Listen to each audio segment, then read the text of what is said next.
ศาลประชาชนนครหลวงเวียงจันทร์ได้ออกแถลงผลของการตัดสินคดีสลัดบังหลวงสำคัญระดับประเทศของลาวซึ่งทั้งหมดมี4คดี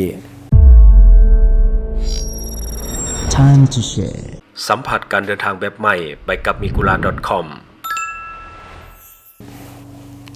สวัสดีท่านผู้ชมกลับมาพบกับรายการทำทูแชร์สำหรับหัวข้อข่าวที่เราอยากจะนำเสนอในวันนี้ก็คือเกี่ยวข้องกับเรื่องของศาลประชาชนนครหลวงเวียงจันทร์ได้ออกมาแถลงผลของการตัดสินคดีสำคัญโดยเฉพาะคดีเรื่องของการสลัดบังหลวงระดับประเทศซึ่งมีทั้งหมดเป็น4เรื่อง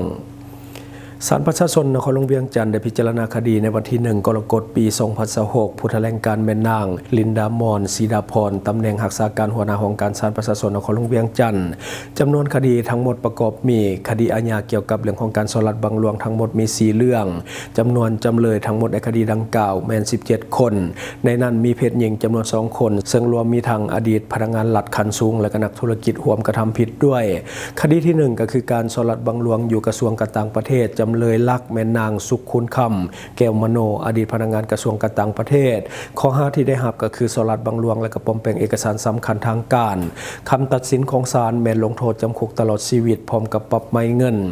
การชดใช้ก็คือต้องชดใช้แทนคืนให้กับกระทรวงต่างประเทศโจทย์ทางแพ่งจำนวน 6.5 ล้านกว่าบาทคดีที่2ก็คือแม่นการหับและก็ให้สินบนแก่กลุ่มอดีตพนักงานรัฐขั้นสูงจำเลยก็คืออดีตพนักงานรัฐขั้นสูงจากองค์การกฎการแห่งรัฐธนาคารแห่งสปป.ลาวกรมกฎการพรรคและก็พรรคส่วนอื่นๆรวมทั้งหมดแม่น8 คนข้อ5ก็คือหับสินบนให้สินบนและก็ช่วยใช้ฐานะตำแหน่งและก็เป็นสื่อกลาง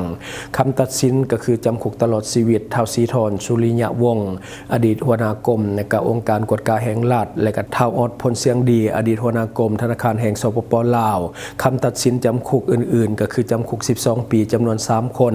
จำคุก2 ปีจำนวน2 คนปล่อยตัวพางแล้วสำหรับท้าวทองเพชรดวงเงินแมนให้ปฏิบัติโทษตลอดชีวิตตามคำตัดสินในคดีที่4การยึดทรัพย์ก็คือศาลสั่งยึดเงินสดที่ได้จากการกระทำผิดหลายแสนดอลลาร์สหรัฐพร้อมทั้งรถหรูที่เป็นรถเบนซ์และก็รถออดี้และก็ที่ดินเข้าเป็นทรัพย์สินของรัฐและคดีที่3ก็คือการฉ้อโกงทรัพย์ธนาคารส่งเสริมกสิกรรมจำเลยแม่นพนักงานรัฐและนักธุรกิจรวมทั้งหมดแม่น4 คนข้อ5แม่นฉ้อโกงทรัพย์ของรัฐสลัดบังหลวงและก็ให้สินบนและก็มีการปลอมแปลงเอกสารนำด้วยคำตัดสินก็คือจำคุกตลอดชีวิตท้าวเวียงสุขสิมกรและก็ท้าวบุญล้อมพงษ์เจริญพนักงานคำตัดสินจำคุกอื่นๆก็คือท้าวดวงตาหานุวงศ์นักธุรกิจจำคุก10 ปีส่วนนางคำแพงวิจิตรวงศาจำคุก2 ปี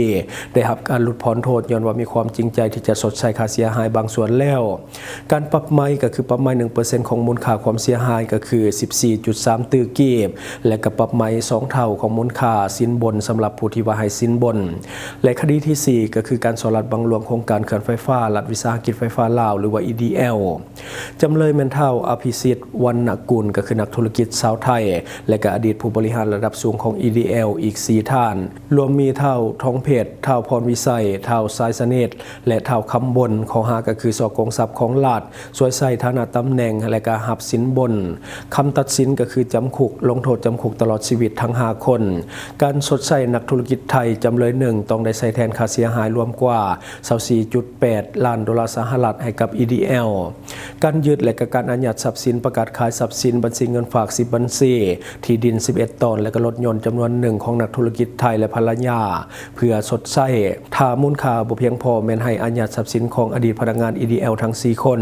มาขายใส่แทนตื่มพร้อมทั้งยึดเงินสดที่เป็นสินบนหลายกว่า1 ล้านดอลลาร์สหรัฐเข้าเป็นของรัฐอันนี้ก็คือเนื้อในของข่าวที่ว่าเกิดขึ้นกำลังเป็นข่าวที่ได้รับความสนใจจากสังคมจำนวนหลายซึ่งคนจำนวนบ่น้อยที่เข้าไปแสดงความคิดความเห็นวิพากษ์วิจารณ์เกี่ยวกับเรื่องนี้พร้อมกับสมเสยพนักงานรัฐที่ว่าแก้ไขปัญหาเรื่องนี้อย่างกงไปกงมา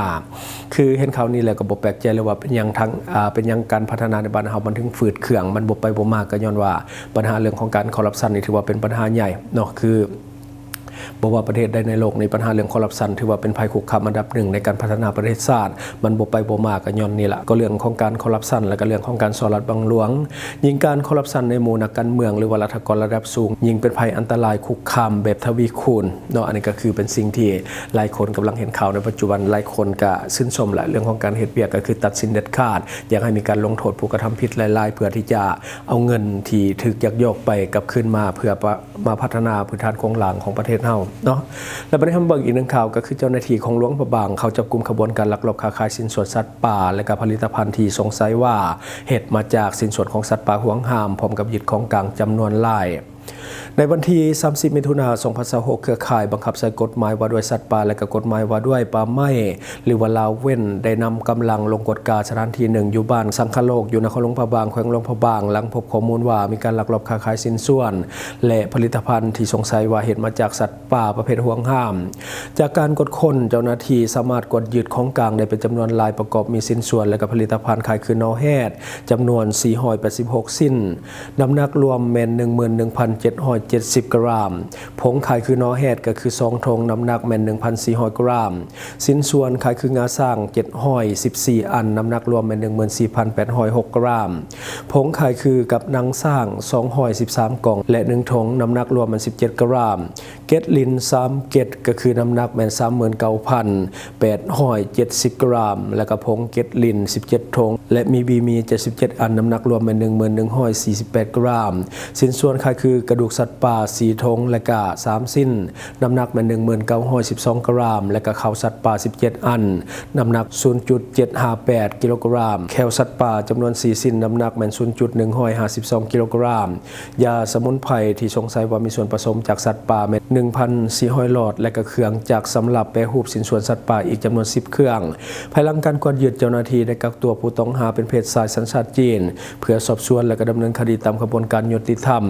ทั้งนี้เจ้าหน้าที่ลาวเว้นได้ยืนยันว่าจะดำเนินคดีต่อผู้กระทำผิดอย่างเข้มงวดตามกฎหมายที่เกี่ยวข้องพร้อมทั้งได้ดำเนินการกวดพิสูจน์จากของกลางทั้งหมดเพื่อยืนยันว่าเป็นสินส่วนและผลิตภัณฑ์ได้จากสัตว์ป่าห่วงห้ามจริงหรือบ่ก่อนที่จะดำเนินคดีตามขั้นตอนของกฎหมายต่อไปอันนี้คือเนื้อในของข่าวนอกก่อนหน้านี้ก็มีการจับกุมในลักษณะเดียวกันและตอนนั้นก็คือเจ้าของหันก็เป็นคนจีนก็คือกับในคดีดังกล่าวซึ่งตอนนั้นก็ยึดเครื่องของกลางได้จำนวนหลายนอหันลักษณะแบบนี้ส่วนหลายจะเปิดไว้ตอนห้ามนักท่องเที่ยวที่เดินทางมาจากประเทศจีนเพราะว่าคนจีนมีค่านิยมเรื่องของการสะสมสินส่วนสัตว์ป่าหายากและก็มักใส่ผลิตภัณฑ์ที่เฮ็ดมาจากสินส่วนสัตว์ป่าหายากเช่นเดียวกันเนาะนี่ก็คือสิ่งที่มันเกิดขึ้นอยู่หลวงพระบางเนาะบ่ได้เฮาเข้าฝากเนาะสำหรับท่านใดที่ว่าเป็นเจ้าของกิจการบ่ว่าจะเป็นแหล่งท่องเที่ยวร้านอาหารบ้านพักโรงแรมรถเช่าและกับบริษัทนำเที่ยวตอนนี้เว็บไซต์ mikula.com ของพวกเราเป็นเว็บไซต์สนองข้อมูลเกี่ยวกับเรื่องของการท่องเที่ยวซึ่งนักท่องเที่ยวทั่วโลกสามารถที่จะเข้าหาข้อมูลได้ฟรีๆตอนนี้ทางเว็บไซต์ของเราได้เปิดให้ทานฝากโฆษณาธุรกิจและกับบริการของทานแบบฟรีๆแถมมีโปรโมชั่นสำหรับทานที่ว่าลงทะเบียนในตอนนี้จะได้1 ล้านคะแนนทันทีในการโปรโมทซึ่งเว็บไซต์ mikula.com เป็นเว็บไซต์สนองข้อมูลการท่องเที่ยวที่กำลังได้รับความนิยมจากนักท่องเที่ยวทั้งภายในและต่างประเทศถ้าว่าอยากให้นักท่องเที่ยวเห็นและก็เข้ามาใช้บริการของธุรกิจของท่านอย่าลืมฝากธุรกิจของท่านกับเว็บไซต์ mikula.com ย้ำเติมหน่อยหนึ่งว่าเฮาบริการท่านฟรี 100% ท่านที่ยังสมัครบ่เป็นสามารถกดเข้าไปสอบถามตามลิงก์แปะอยู่ในคอมเมนต์ของเฮาได้เลยและทั้งหมดก็คือสิ่งที่เฮาเก็บมาเล่าสู่ฟังหวังว่าท่านจะได้รับสาระดีๆสำหรับท่านที่ว่าเบิ่งรายการเฮาอยู่คิดเห็นอย่างไรกับสิ่งที่ว่านำเสนอไปก็อย่าลืมฝากไว้ภายใต้คอมเมนต์ของเฮาและข้าพเจ้าจะเข้าไปอ่านด้วยตนเองขอขอบใจช่องทางที่คุณสามารถรับชมข่าวสารจาก Time to Share Studio Fanpage Time to Share Laos YouTube Time to Share TikTok Time to Share Laos Facebook สิงห์ดาราสายลินอยู่เมืองลาวใช้แต่เงินกีบลาวและส่งเสริมผลิตภัณฑ์ภายในเพื่อลดพรการนำเข้าสินค้าและแก้ปัญหาเงินตา Subscribe for more video.